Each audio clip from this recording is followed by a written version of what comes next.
Hey everyone, this is Charlie Shrem, and you're listening to Untold Stories. This is a show where we dive deep into the lives and personal histories of some of crypto's most influential leaders and find out how the crypto movement truly came to be. Let's dive in. What the hell is technical analysis? If you ever go on crypto Twitter or hell, go anywhere where they talk about crypto, go watch Bloomberg TV, go, watch anything related to the stock market or crypto or anything, you'll always see technical analysis, TA, Bollinger Bands, all these different concepts.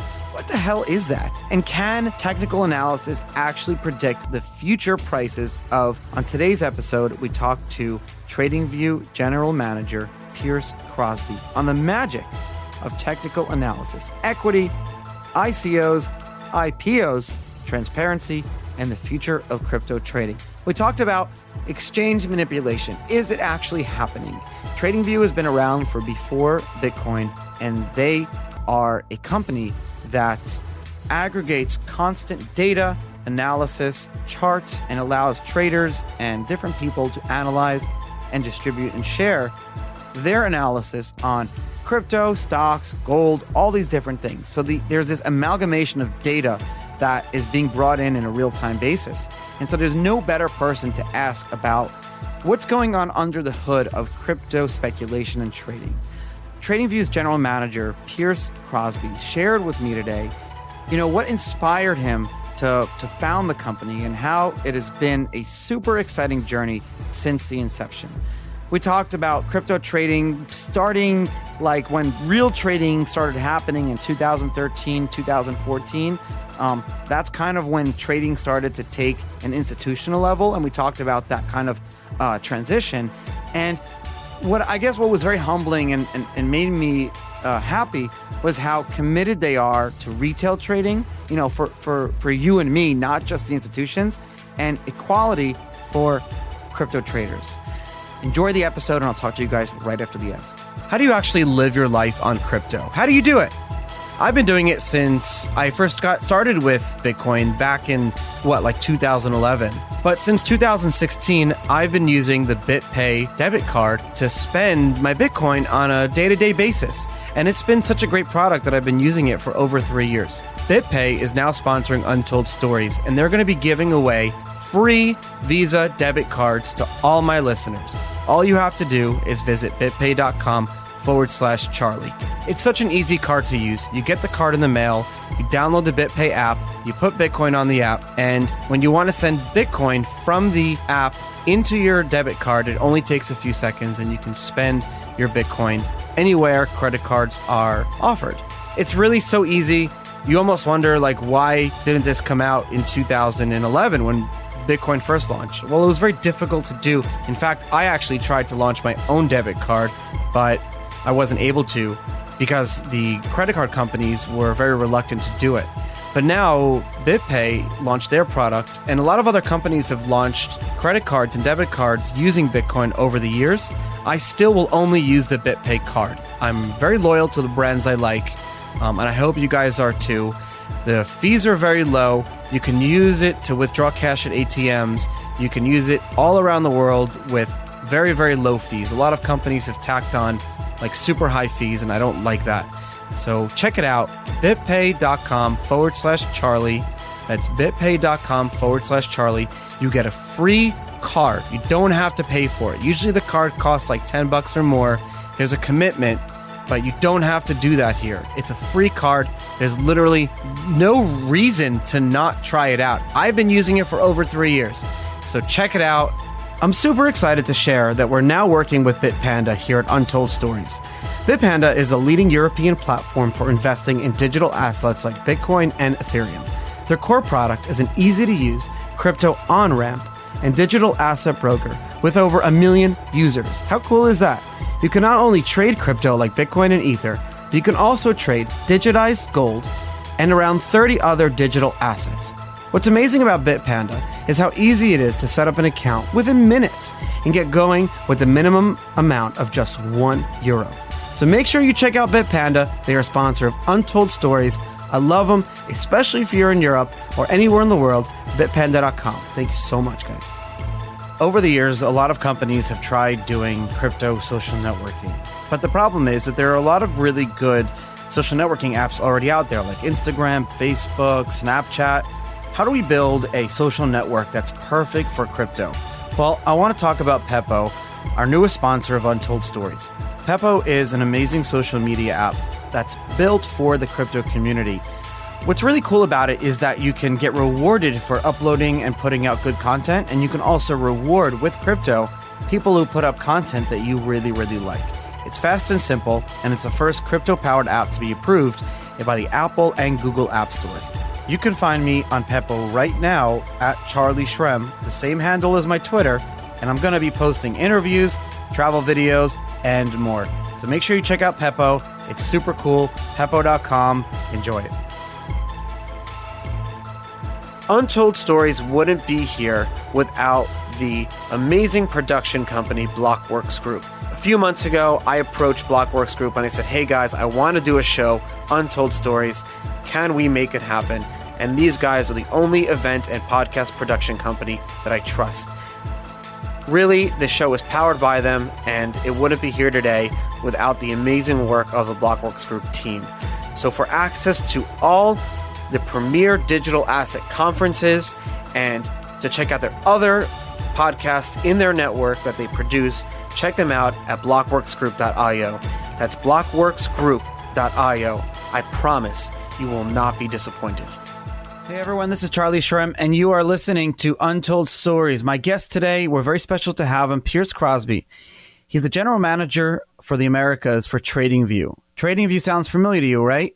Well, before, I think it was like 2014, there was no real way to look at crypto charts. Crypto trading was still very much, as I said earlier, a child's game. Pierce, thank you for coming on the show. Hey, thanks for having me, Charlie. It's really cool to be here. And you're at the Trading Expo right now in Chicago, right? How's that going? It's awesome. I mean, Chicago is always a great place for us to come. I mean, we're actually founded in Chicago. In late 2012 is when TradingView did Techstars Chicago. And so coming back is always a cool opportunity because you get to reconnect with a lot of the traders that have been, big fans of the platform since day one. Money shows and Trader Expo is always great because you get a big mashup of all the players and get a sense of, who's there and what's kind of latest trends. TradingView is the website that you go to view charts. Yeah. And no matter what you trade commodities, you trade stocks, and now when you trade crypto, but if you trade anything going back years, you've heard of TradingView. So you are the, I'm trying to give a good comparison, but you are the Apple of the trading world, right? You're the Google of the trading world. You're the homepage for any site. And so in 2014, when you've integrated the Mt. Gox API to be able to see the charts and real-time order books and be able to see the real-time history of crypto trading. This was so important because before that, it wasn't really at all. You couldn't get it. Yeah. You couldn't get that data anywhere. Like, how do you see that fundamentally have changed crypto? Yeah, I mean, I think that they were early in understanding that more transparency was necessary. And, these guys have built an amazing business around, they started in Forex. And so they really had a keen understanding. They're actually the founders of Multicharts, which is another kind of technical analysis trading platform. And it's built for institutional traders. And so I think that when the whole crypto phenomenon started really coming around, like you said, late 2014, they immediately saw that there was not a lot of transparency. And so they were actively kind of searching for information, data, anything that could give, the average investor a better sense of what was going on in the market. And I think that, Mt. Gox was probably the first to really have those data feeds. And so TradingView kind of plugged into that. And they basically said, hey, here's a great way to visualize all this data. It's a pretty comprehensive kind of, technical analysis platform already. So let's just pull in new data feeds and, apply the same principles that we did for the Forex world, for the equities world. Just do the same thing for the crypto world. And I think that probably was for them kind of that aha moment because, like you said, I mean, the whole crypto world, was maybe investing, but through kind of non-transparent exchanges or to the point where they were just pushing an order out and hoping to get something in return. And so, yeah, they definitely capitalized on that. And you see it today. I mean, I was actually doing a presentation yesterday, and we talked about how there were 5 million Bitcoin traders in late July 2014 using the platform every month. Wow. Which is insane. Wow. It's a lot. I have to say the Bitcoin trading space has matured so much. And what I mean by that is crypto is still, it's not even a decade old. It's still in this like socioeconomic experiment phase. We're still in the heavy speculation phase. And as I'm telling you this, you come from like a stock trading background, so I want to get kind of your feedback on this. But yeah. What I'm trying to say is like it's still very, very, very. The market is not mature yet, no. And it's going to be a while before it matures, right? 100%. So, how do you see? What are some like comparisons? I'm trying to get like your immediate like thoughts, and it's hard. I wonder if you remember them of like when you first learned about crypto and you looked at the crypto trading world from a mature stock market trading perspective. What were your first impressions? Yeah, actually my largest concern wasn't the legitimacy of the actual companies, which was, I think, part of it, but more importantly was liquidity, right? So I think, I was at StockTwits for 5 years. I joined in 2013. And, I kind of had a jack of all trades role where, I was kind of thrown into the fire and try to make a business out of a social network. But yeah, we looked at a bunch of different markets and we pulled in a bunch of different data feeds at StockTwits, back in 2012, 2010. The platform really launched in 2009. 2009. But coming from the equity world, the biggest concern I think was, if you can get in, can you get out? And I think that for a lot of those early exchanges, and I think Mt. Gox is case in point, like people were very concerned as to, if you're actually going to invest in something like this, what's the legitimacy of that actually playing out?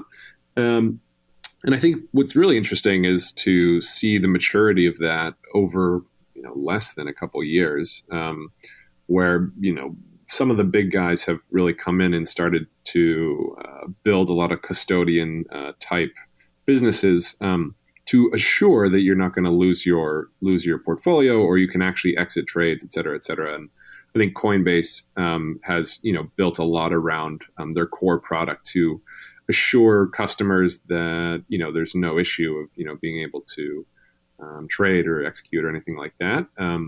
But no, that was a huge concern for me, because I think that we don't want to be in a place where you're exposing people to stuff that you can't buy or sell at your own free will. And so, at StockTwits, I think that we saw the market pretty early, but we were very hesitant to kind of jump in because, I think people were all kind of hesitant as to, where does this thing really go? And I'm still hesitant. Yeah. Yeah, I know. How many years later and everybody's still hesitant? Yeah. And I think your point around the speculation is pretty compelling. It does remind me of, the late 90s, where, the pets.com example, it's always so case in point. It's like, people thought the internet was going to be the whole world. And as a result, what valuation do you apply to a, online dog food selling website? And so as a result, pets.com is, I think at its peak, it was like something like $17 billion or something like that. Are we past that stage now, though? Are we past like the pets.com stage with crypto, you think? Well, I don't know. I think, what's interesting, I was actually looking this up just the other day. So I gave a presentation around crypto funny enough, in Miami in January of 2018, it was a kind of a summit of a bunch of different folks in crypto, and at the time there were about 1,200 different tokens. That's it? That was it. That was it. It's basically a year and a half ago, right? So where are we today? I just looked. We're a lot. I think it's 2,300 are listed on CoinMarketCap, and it requires like a certain amount of like real trading volume on an exchange to actually get listed on CoinMarketCap. Right. CoinMarketCap have largely given up on that, on the rest of the market. So I mean, if you say the total addressable market today is maybe 4,000 coins, maybe something plus, it's interesting, right? Because like, where is that pets.com moment for the overall crypto world, right? Like, where has the mania finally, hit reality? I think that, probably the volatility we saw in 2017, early 2018 was representative of that kind of insane trading mania. But maybe the altcoin trading mania is now a new resurgence in kind of that same story. So I don't know. I mean, picking tops is not something that I do personally, and I just try to keep a grain of salt always kind of handy, so that when people tell me about the next coin, I say, okay, what's interesting? I'll definitely put that on the back burner. But I don't feel super confident yet, still, in kind of going all out looking at these kind of new emerging markets, if you will. Talk about liquidity. I work with a market maker and OTC desk based in Singapore very closely. Wow. And they sell T-shirts, and they're kind of like funny mantra is, and it's on the T-shirts, is liquidity isn't that great. Because they, if you have like a shit coin or an altcoin or anything that you want to sell other than like Bitcoin or Ethereum, you have to send them the name of the coin or the token, and they'll basically look at it and try to trade it for you. And more or less, you're lucky sometimes if you get like 70 cents on the dollar of what the coin market cap price is. And they're running this. Liquidity isn't that great. Mm-hmm, mm-hmm. Yeah. But that's like a complete like overstatement, understatement. You know what I mean? Yeah. And so for sure, for the equities world, I think equities world has always had market makers, right? And I think that, more recently, actually, if you look at the kind of total addressable market today in tradable coins, we actually have it on TradingView. We kind of like the total market cap of all tradable coins. And, market cap hasn't resurged to those insane levels, but what you do see is that volume has resurged in a really significant way.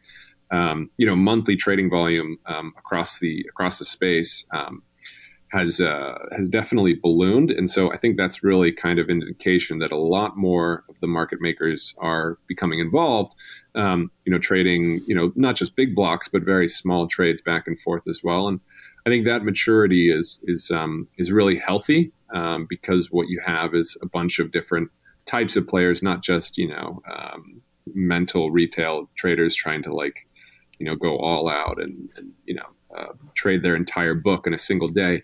I mean, I think the liquidity is still just the big question for these shit coins or whatever, like the kind of edge cases. I think the parallel that I got actually at the conference yesterday was, how alt is alt, right? Like, like you're trading like XRP, but that's not a good point. Alt is alt. Like maybe, the real hipsters that are kind of way out there in Bushwick or whatever are talking about, this next gen coin that's coming online in like Singapore and blah, blah. There are some really good ideas that are going to come out of this episode. Yeah. But what I'd love to see, and I think you guys are in a position to do it, maybe you have an OTC desk do it too. Instead of using the term like altcoin, you have like tier liquidity ratings. Yeah. And basically, no one has done this yet. So someone listening to the show is going to do this. And I have to make sure I do it before I release this show. Yeah. But essentially, like you said, like altcoin, right? So you have, so the term altcoin kind of came very early on as alternative to Bitcoin. Right. And that wasn't a positive or a negative. It just is, right? Alternative to Bitcoin. It was Bitcoin, and there was everything else. But I think that term is outdated. And I think what you should see is like Bitcoin, so you have liquidity terms, and this is nothing to say about the project themselves. You can have a complete scam shitcoin, but if it has like unbelievable liquidity, if there's someone out there buying up every order and the order books are super thick, then it'll be like an A, B, or C. So it had no bearing, and that would be a really cool idea. Is that able to happen? Yeah, I mean, I think that even on TradingView, you could start doing sort functions based on daily volume, right? So you could get kind of a top list and a bottom list of liquidity in terms of the cryptos that we list on TradingView. That said, we're already kind of making a first case on that where we don't list all coins because a lot of them really do not have the liquidity that I think that is required to even be tradable, square one. But I think that it'd be great if somebody could create kind of a ratings list. In the equities world, I'd say the parallel would be Morningstar, right? So Morningstar has a bunch of kind of standardizations and ratings around not just liquidity, but kind of the underlying principles of things like mutual funds, ETFs, et cetera. They've really kind of been the stalwart in providing these standardizations and kind of recommendations in terms of, if you're a retail investor and you're trying to get started, there are mutual funds that are just not healthy for you. If you're a trader and you want to trade, intraday triple leveraged ETFs, like that's fine, but those two should never overlap in terms of a investment. And so for the crypto world, it could be really interesting if there was some kind of barometer for is this a healthy investment for you as an individual investor versus you as a day trader versus you as a long-term holder. Hodler. How do you even say that? Hodler? Hodler, or holder, but it's just spelled differently. That story came from during the first Bitcoin, like one of the first bubbles. I think price was going from I remember it was going from like $50 to $264 was the local high at the time, and then it was dumping all the way back down to like $100. And there was a post on Bitcoin forums, on the Bitcoin Talk forums, and this guy wrote this like paragraph in all caps lock. He was like a new account. He wrote in all caps lock, and he misspelt every word. And he also misspelled the word hold. And he was like, Bitcoin price is dumping. My girlfriend's leaving me. She's out with another guy. I'm losing all my money. But I'm holding. And I know I just spelled that wrong. Fuck, I don't care, but I'm still holding. And it was like, if everything is going to shit, but this guy is, and that it became that, like, that's where it came from. It's like hodl, the whole world is falling apart around you. But listen, this is going to be the future. So yeah. And if it's symbolic, because if he had held, we never heard from him again, he'd be a multi-millionaire. That's the next guy you need to get on this podcast, right? Where is that guy today? The original people have tried. I'll reach out to him again. I know how to contact him, but I do need to have him on the show. Yeah. I have a lot of like quirky people on the show who did some crazy things in the early days. Yeah. But that's a great. Yes. Yeah. I mean, he's a piece of history, right? Like in a lot of ways, memes of the internet. I think there's a great podcast that specializes in memes called Reply All. It's done by the guys that also I think did. It's Gimlet Media, but anyways. They kind of track down folks who became memes, like not even of their willing or choice, but, just like that random guy that all of a sudden is like trapped in a meme. And it's amazing. I mean, sometimes they become like celebs, and then, other times they're just completely anonymous, but it's funny.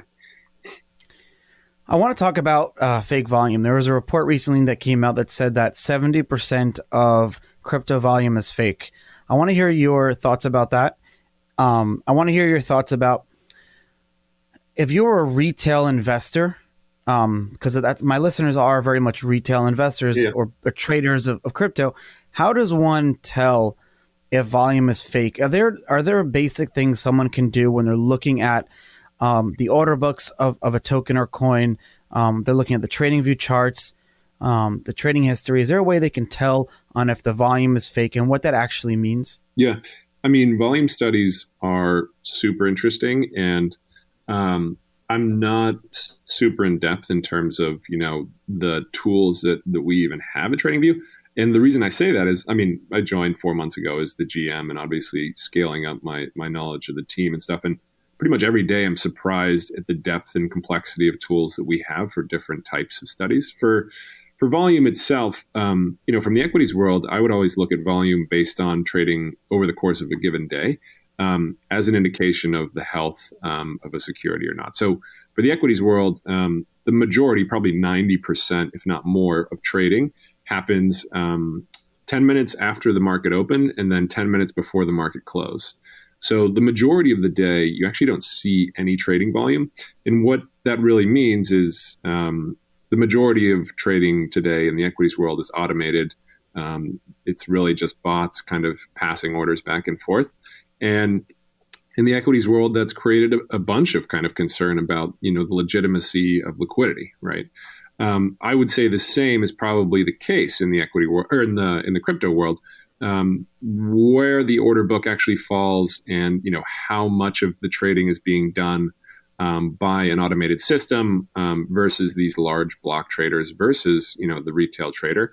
And so looking at volume studies over the course of a day versus week versus month to kind of check on seasonality or whether or not there is consistent buying activity from small parties versus large parties. I think those are all ways to get started. I would be very concerned if you do see the same profile as the equity world where the majority of trading, well, I guess it never opens and closes actually, so you couldn't really track that. There is no closing. Yeah, right. So it's similar to the. What does that like mean? Fake volume. Fake volume is in the equities world, spoofing really. And there's obviously Michael Lewis wrote a pretty great book about it. But so more or less it's orders back and forth between counterparties that are very, I guess, aware as to what they're receiving and taking. And spoofing actually is they send orders to the exchange, but then before they actually reach the exchange, they cancel the order. What that does is it creates a appearance as there's a bunch of orders coming into the actual exchange, but at the end of the day, that order is never executed. And so face value, it looks like there's a ton of volume coming in, but then if somebody actually enters that market, the volume kind of evaporates or dries up. And so in the crypto world, what you could probably see is a bunch of orders that look like they're orders on paper, but it's probably being traded back and forth with two parties. So with the same person? Yeah, either the same person or a couple of firms that are more or less making. And there's no way for you to get in between that if you're trying to buy or sell the asset? Well, for the most part, no. And I don't think that, I think there's probably some exchanges that have different levels of order depth that you could look at, but I'm not sure. In the equities world, there's no way to get between it.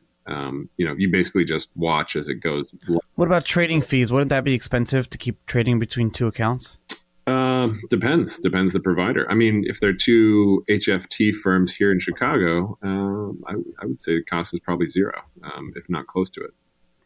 Well, in crypto, you have a maker and taker fees. You have to pay to actually trade. Mm-hmm. So theoretically, two accounts that were trading between each other would have to keep incurring these trading fees, and it would become expensive. So the two responses to that is A, one, they don't care. Mm-hmm. It's the cost of doing business. Mm-hmm. And two, you have a lot of these, especially Asian exchanges, that simply charge like a $10 a month unlimited trading. Mm-hmm. And that really pushes for spoofing. So, how do you stop that? How is that, policed in the equities world? And how do you stop that? Because it really does turn it makes us look bad, right? It makes crypto trading look bad, and it hurts a lot of people. And if we don't start to self-regulating, which we are, then we're going to be regulated. And this is the big problem that crypto people really don't understand, is that it's not that regulation is bad necessarily. Mm-hmm. It's when you have bad regulation. Mm-hmm. And the only really way to get prevent bad regulation is by self-regulating. Totally. And there are a lot of really successful stories of self-regulating bodies like FINRA, right? FINRA started as like a self-regulating body in the stock world before they were actually, taken over by the government. How did that happen? Yeah, I mean, there was an independent entity that basically spun up, covering all the banks and different kind of licensed brokers. And, they realized early on that there was kind of a need to have standards in place because if you're an unregulated broker dealer, the world's your oyster in a way. But obviously, you can do super nefarious things, and nobody says anything. So yeah, I mean that kind of standard in policy, I think, is the reason the equity world is as broad and as kind of valuable as it is today. I mean, comparatively, if you go to, I was just talking to a couple guys who run a broker dealer over in India, and they do a lot of self-policing internally, but there are nowhere near the same controls that we have here in the U.S. And as a result, you have a much thinner market because nobody really trusts a lot of what happens day to day in some of those markets that don't have any standards in place. So, yeah, I mean, I think that there's a huge need for having central bodies in every market that operate, either independently or through a consortium. I mean, a lot of the exchanges have created consortiums in the equity world, and they've been.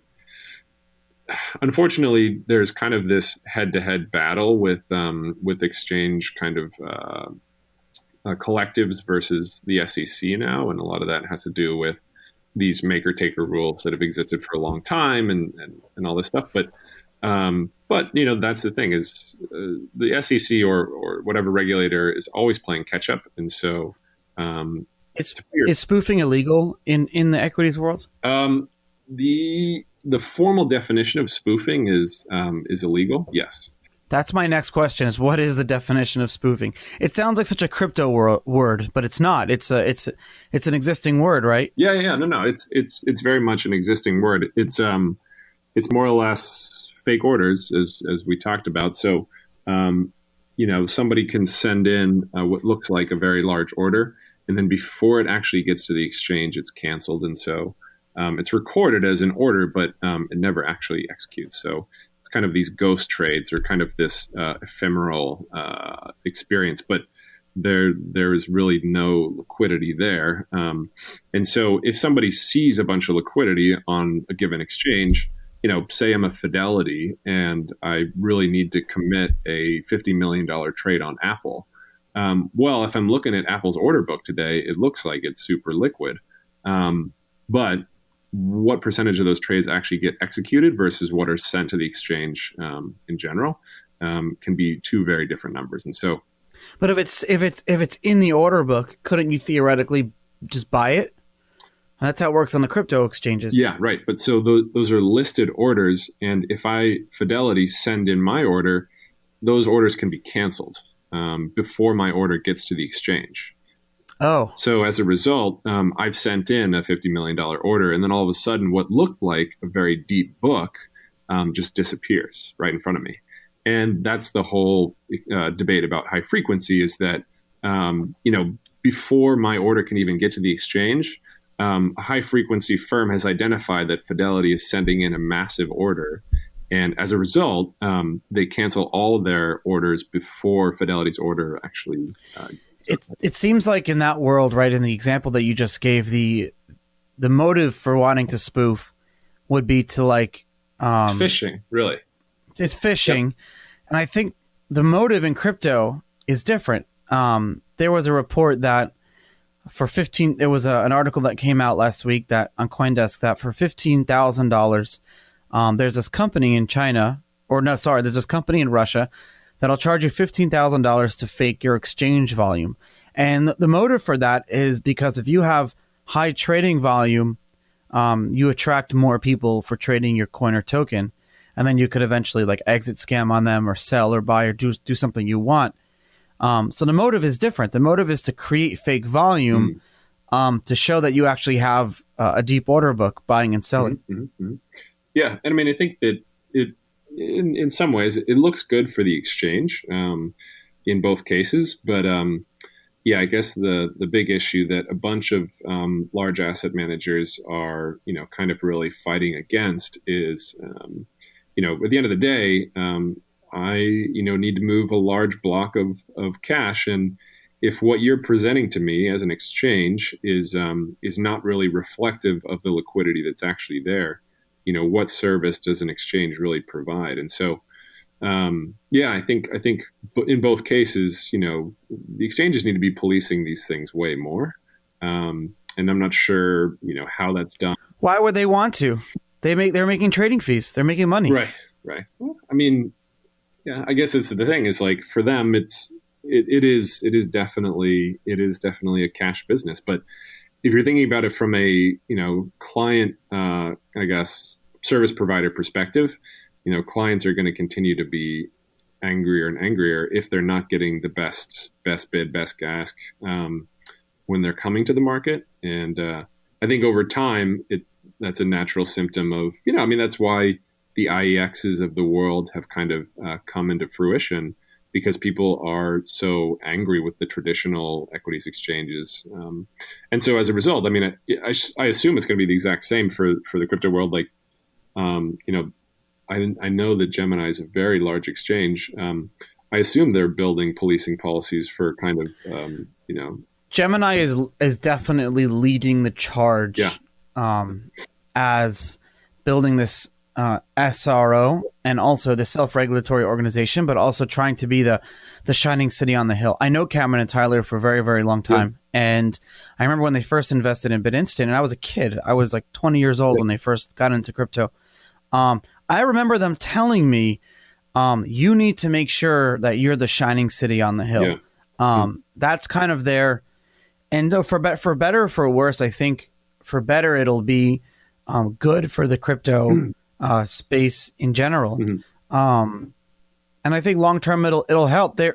Gemini is probably like the big boys in the room as it comes to exchanges. Yeah. It may not have the best liquidity. It may not be the one that's like the easiest to use. Well, it's getting better. But in terms of like what regulators are wanting to see, mm-hmm. Gemini is it. Yeah. And, it's a really great story. I think that interestingly enough, too, is, we want to be working with partners like that. So, from TradingView's perspective, when we think about the whole crypto world, we pull in data feeds from pretty much every exchange and every broker.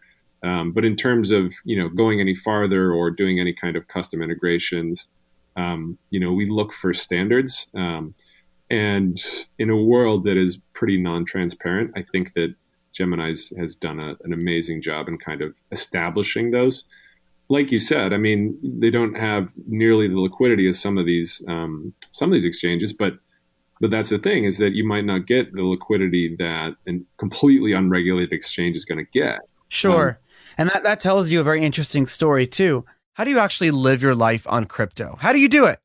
I've been doing it since I first got started with Bitcoin back in 2011. But since 2016, I've been using the BitPay debit card to spend my Bitcoin on a day-to-day basis. And it's been such a great product that I've been using it for over 3 years. BitPay is now sponsoring Untold Stories, and they're going to be giving away free Visa debit cards to all my listeners. All you have to do is visit bitpay.com/Charlie. It's such an easy card to use. You get the card in the mail, you download the BitPay app, you put Bitcoin on the app, and when you want to send Bitcoin from the app into your debit card, it only takes a few seconds and you can spend your Bitcoin anywhere credit cards are offered.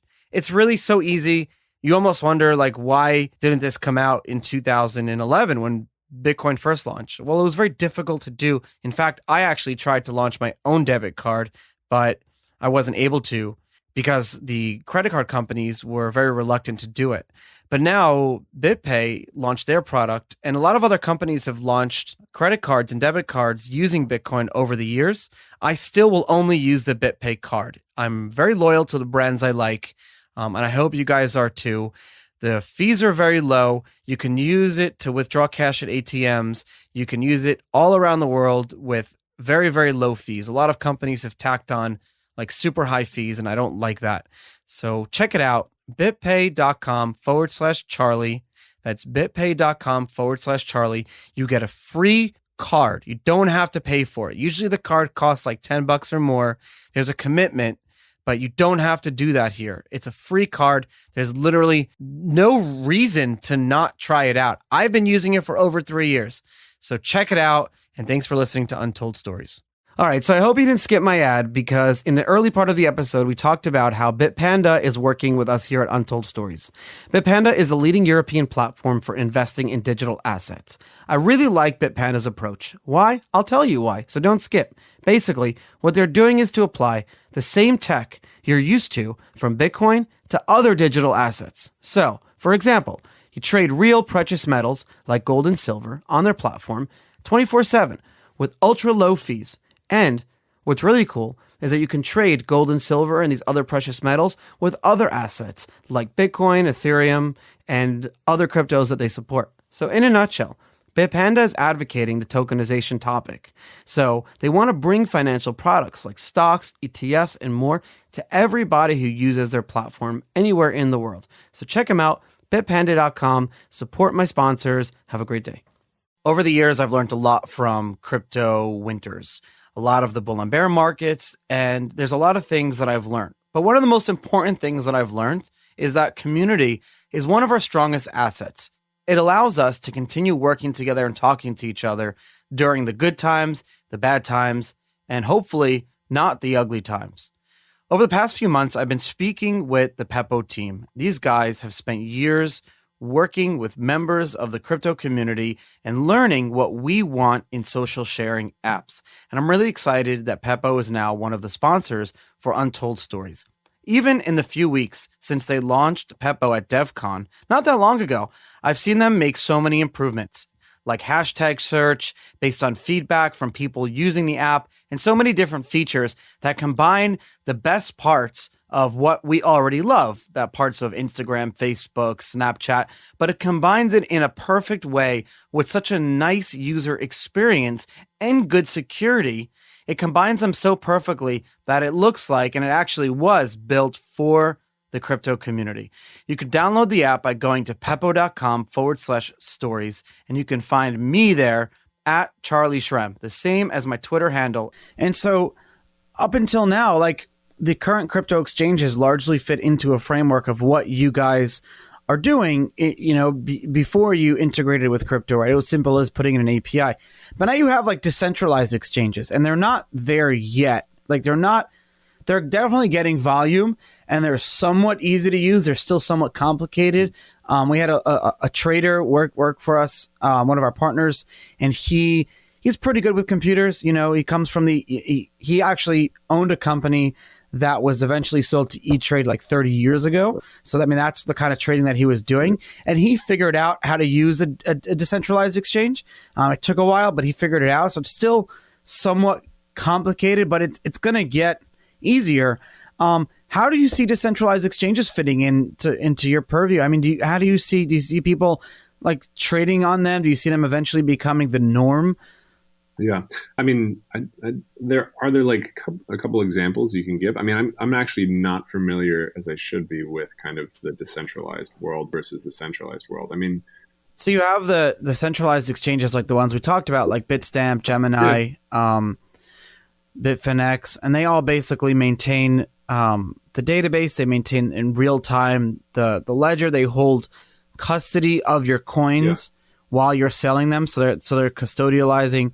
And we've seen so many exchanges exit scam, but then you have ones like Gemini that basically have a trust and it's insured. So that's really good.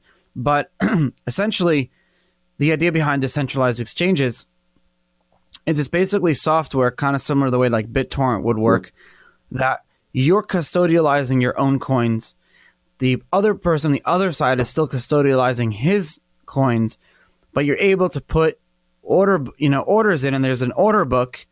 And then when an order is done, it's still happening in real time, but it's not being custodialized by a centralized body. So there's like a lot of legal ramifications of that, because there's no like main exchange to go after. Like there's no main exchange to do KYC and to follow regulations. But also it's a good thing that there's no one to hack at the same time. There's no centralized safe deposit box of coins that a hacker would want to go hack. Yeah, they can't like come after you and break down your door or whatever. I mean, yeah, I mean, if you've ever been to like the New York Stock Exchange, I mean, they are bulletproof, bomb-proof. They've built a whole kind of infrastructure around them to assure that they're never in a place where they might be exposed to third parties or kind of rogue elements or whatever. Yeah, I mean, I think that the big thing with something like that as a decentralized exchange is how much trust can you put in a decentralized. I mean, I guess that the trust is in the actual players of the exchange, but yeah, I mean, I think that at the end of the day, when it comes to dealing with large trading firms, they like having not just a counterparty, but also a neutral third party that they can discuss trading activity, et cetera, et cetera. I mean, I guess we would have to kind of wait and see in terms of, are people getting best execution? Is there enough liquidity in decentralized exchanges to actually legitimize them? And at what point, how many exchanges can you really have? I mean, in the equity world, which is really what I know the best, consolidation is the name of the game, right? I mean, as soon as the technology exists, it's all about lumping together pools and pools of liquidity.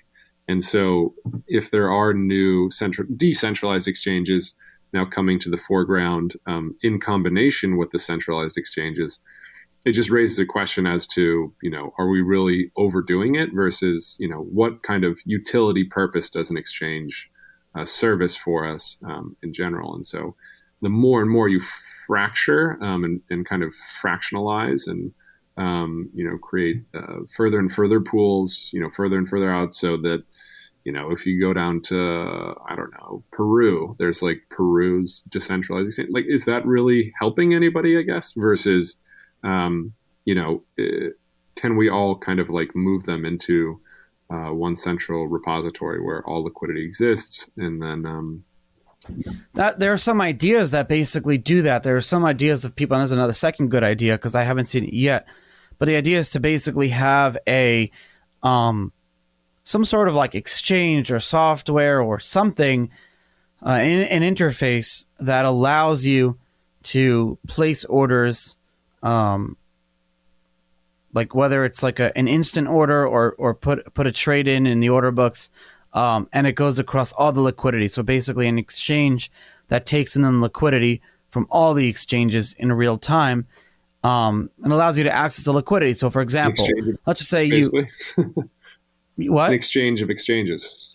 Yeah, well, so basically, like to explain it, it's like, let's just say, for basic, there are two exchanges that exist. One exchange has 10 coins for sale, and the other exchange has 10 coins for sale, and the price tiers, and you have 5. So instead of selling 5 on one of the exchanges, you could basically sell 2.5 on one and 2.5 on the other.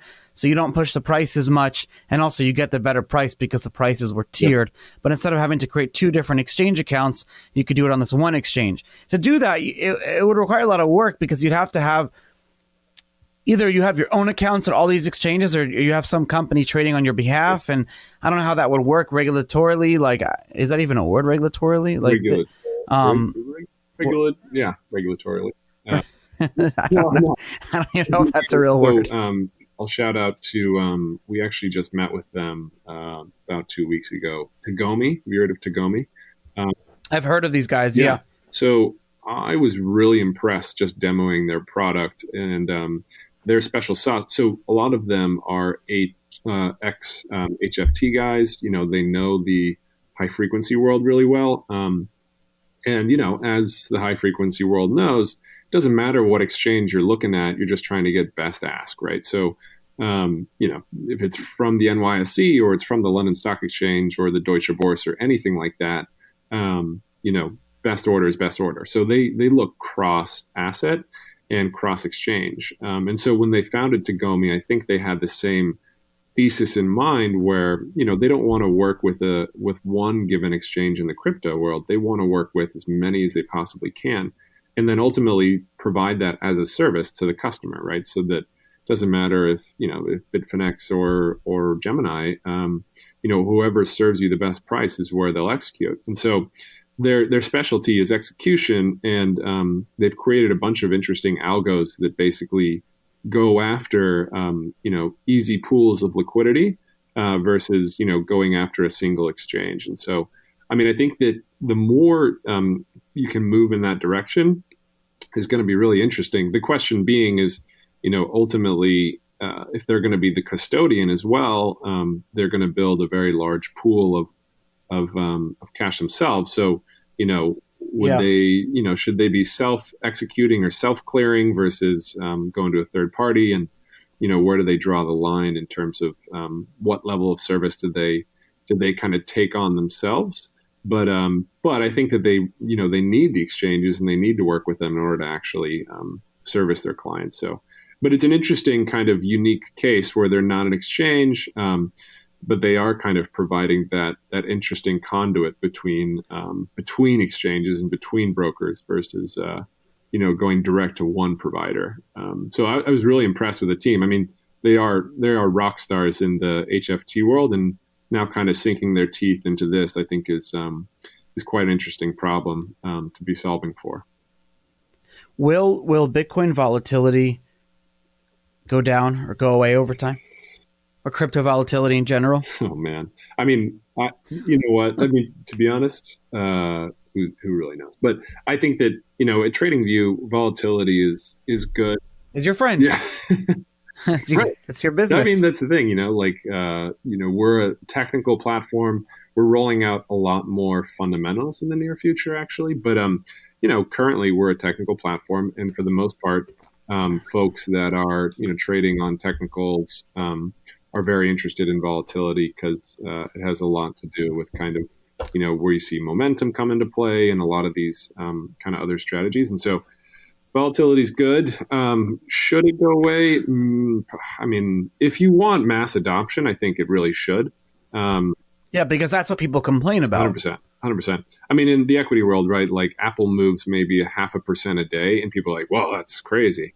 But in the crypto world, you get past, say, the top 10 and moving 0.5% of the day, it's unusual, right? Usually we're moving in a 3 to 8% range every single day. And so it's quite hard for folks to kind of be in that longer term and really stomach that when you're looking at a 20% drop off in a couple of weeks versus a 3% move. So no, I mean, I think as markets mature, and like I said, as this recent volume that we've been looking at TradingView is pretty interesting, and I think that's kind of a sign of maturity. However, is that a sign of volatility actually dropping off? I don't think it is. And I mean, when big announcements like the whole Facebook thing come out too, I think that creates a lot of interest in different sectors of the market that previously had no exposure to crypto. Yeah, I mean, it's going to be volatile for a long time. I think. I don't think it's going to. Okay. You mentioned something that people love to hate or hate to love. TA, technical and. Yeah. Why are you laughing? No. I mean, it's it's so true. Yeah. I mean, TA is like either it's super science and you love it, or it's completely magic, hocus pocus. Yeah. Some people believe that it's a great way to trade. Some people believe that you draw all your lines, and all your lines, make you believe what you want to believe. And some people believe that, TA is great when you're looking at the past trading, but it's not really good for the future. Yeah. What's your take on TA, and how can you use technical analysis to your advantage when trading crypto or even equities? Yeah. So the equity world example is really interesting per market. So I'll start off by just kind of detailing, technical analysis is a way to just, kind of trade levels and look at charts in a way that you can see patterns in things like volume or things like candles that indicate kind of some pattern recognition that ideally on a forward basis would actually be somewhat predictive of price. And, it's purely a trading strategy. I mean, nobody that I know that actually invests really looks at technical analysis. It's more for those who are, trying to be more active in the market and look at this from, different support levels, different price levels, different volume levels, et cetera. Technical analysis really does go to some extreme lengths in some degree. I generally am a big supporter of things like moving averages because, when stocks really do break for the upside or the downside in a significant way, people take notice, and there is a behavioral psychology element that just comes into play. However, there are also folks that are deep in things like, I don't know if you've seen like GAN analysis or some of these Elliott wave tools. I personally, when I see this stuff, my eyes glaze over. I have no idea what I'm looking at.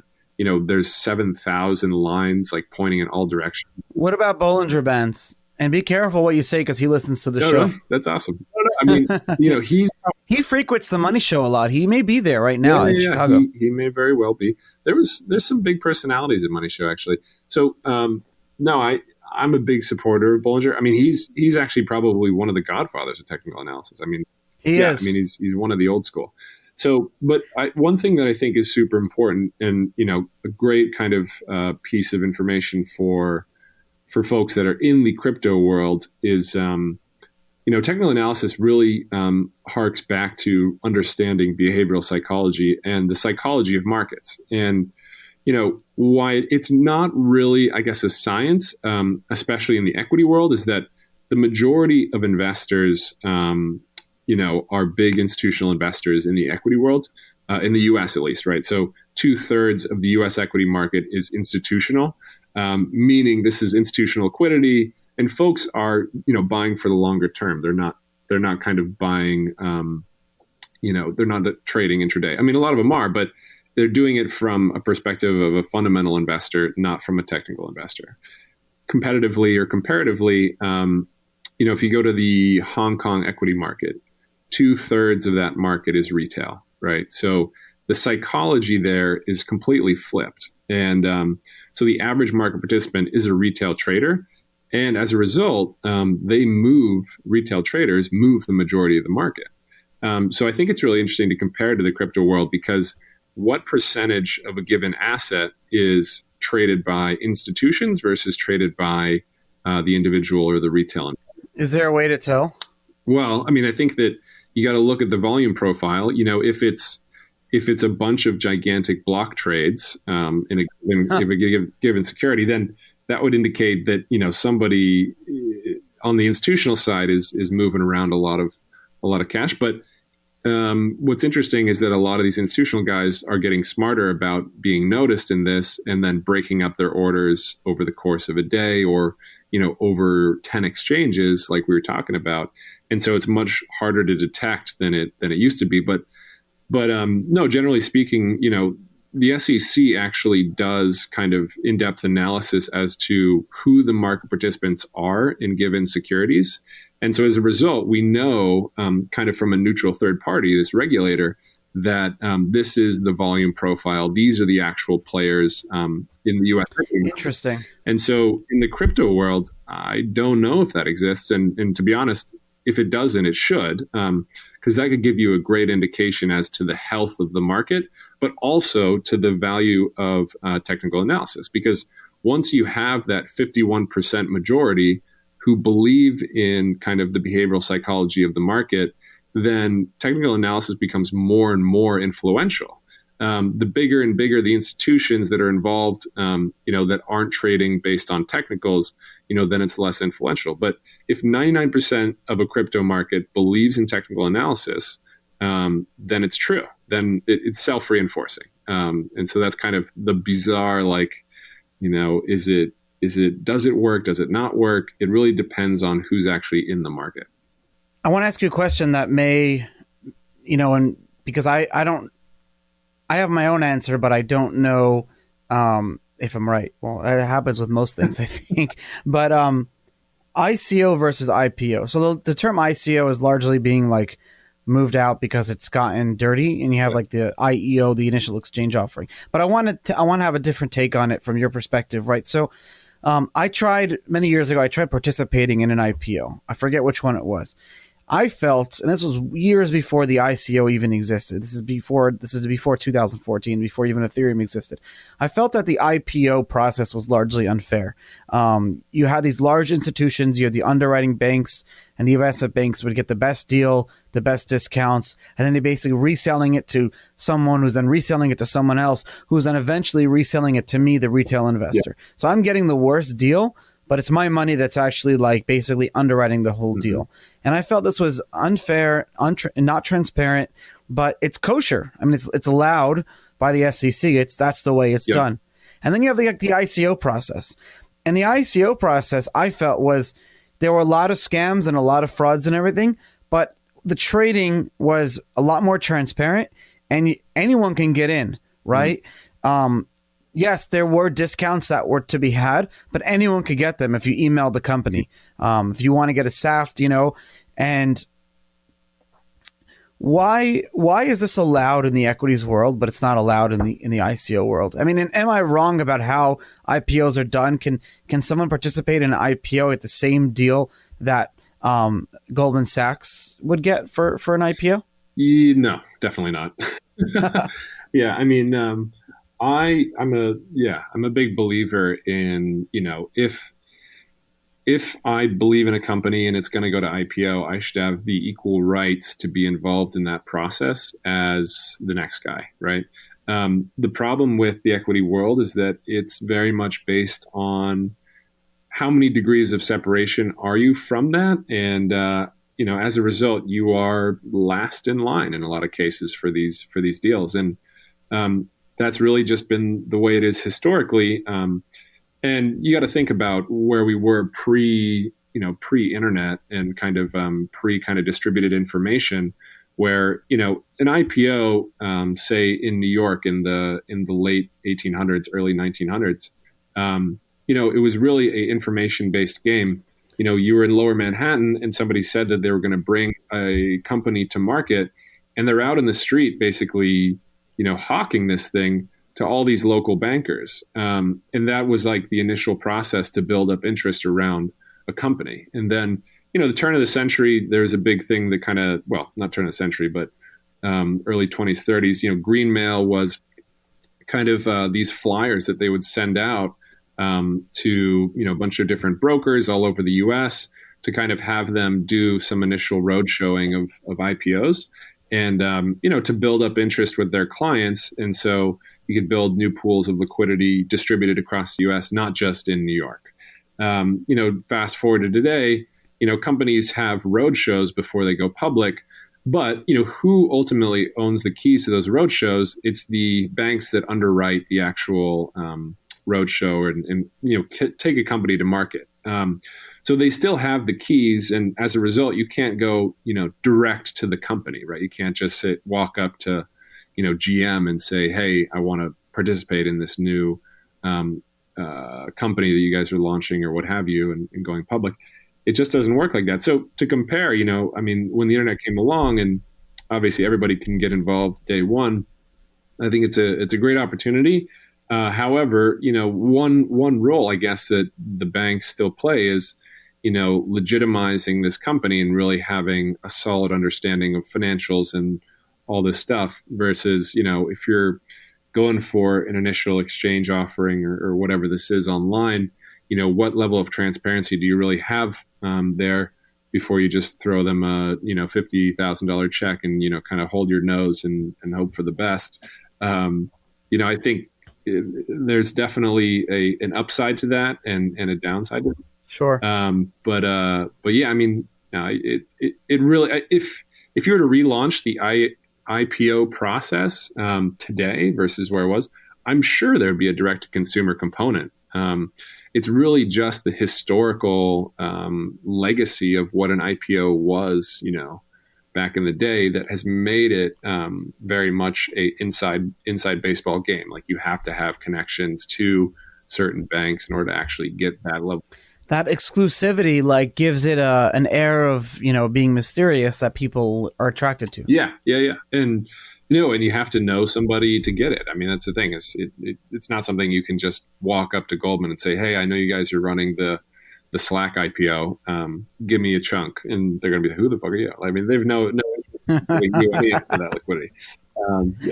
So you're at Money Show right now. I want to end off with this. And Money Show, for those who don't know, Money Show, and they're not my sponsors, but my good friends Kim Githler and Jordan Berger, they basically run that thing since 20 years or so. Native, right?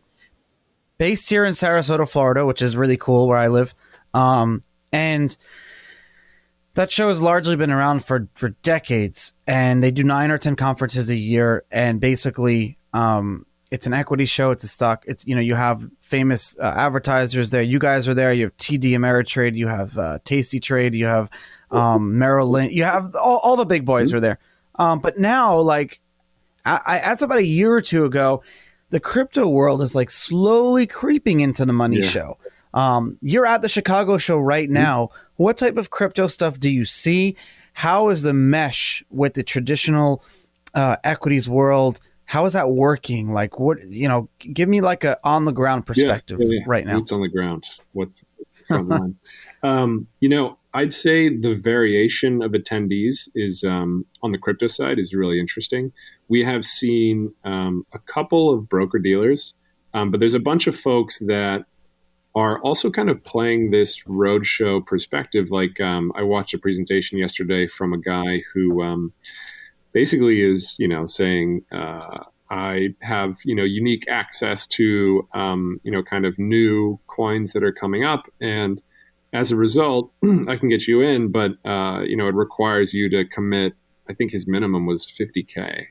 And my eyes like shot out of my head. I was like, wait a second, like this is where we are in the market. I would say that the folks that are even coming to the expo on the crypto side is a little bit of everything. We have a couple established players, but compared to the equities world, it is really Wild Westy. I mean, like, it's very much like early days in terms of who are the consistent established players that are always at these traders expos. I guess that's probably a symptom of, they haven't had longstanding relationships with the actual conference. I mean, Money Show and Traders Expo has been around for a long time. So they have very established relationships with the likes of TD and Tasty and, CME Group, who I'm a huge fan of here in Chicago. They're always at these shows as well. And they are the best players. I mean, those are the guys that have been in the game for so long that people know they are the winner. Versus the crypto world, people just aren't sure like who's going to be the de facto broker dealer for crypto, or who are the top 10 trading and technology firms for crypto. They asked us to speak because we're probably one of the largest sites for crypto traffic. But I'm bumping into guys who are just launching their crypto business. A lot of different data providers. We've seen a lot of different crypto data providers, which is interesting.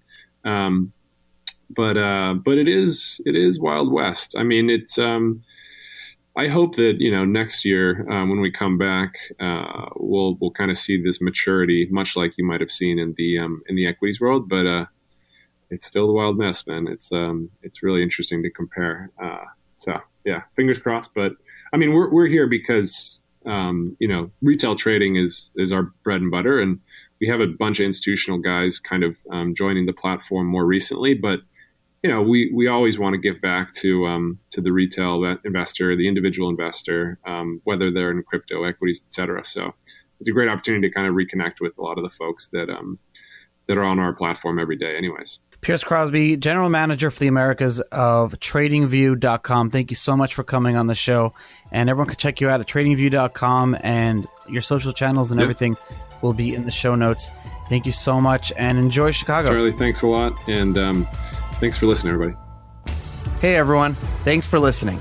New episodes of Untold Stories are released every Tuesday and Thursday at 7 a.m. EST on untoldstories.com, Apple, Spotify, or wherever you get your podcast. Untold Stories is produced by Jason Yanowitz, Michael Ippolito, Reed Hannaford, and Riley Silbert of Blockworks Group. Our account executives are Gina DeFelice and Julie Muroff. Our content is written by Kathy Zolo, Ronnie Tishner, and Scott Offord. Special thanks to Wayne Dallaire from Jump Dog Audio Productions. And of course, I'm your host, Charlie Shrem. You can follow me on Twitter at Charlie Shrem to continue the conversation. Send me some messages, feedback, or anything you want to say. And remember, please give some love to my sponsors, and I'll see you next week. Remember, strength in numbers and information is power.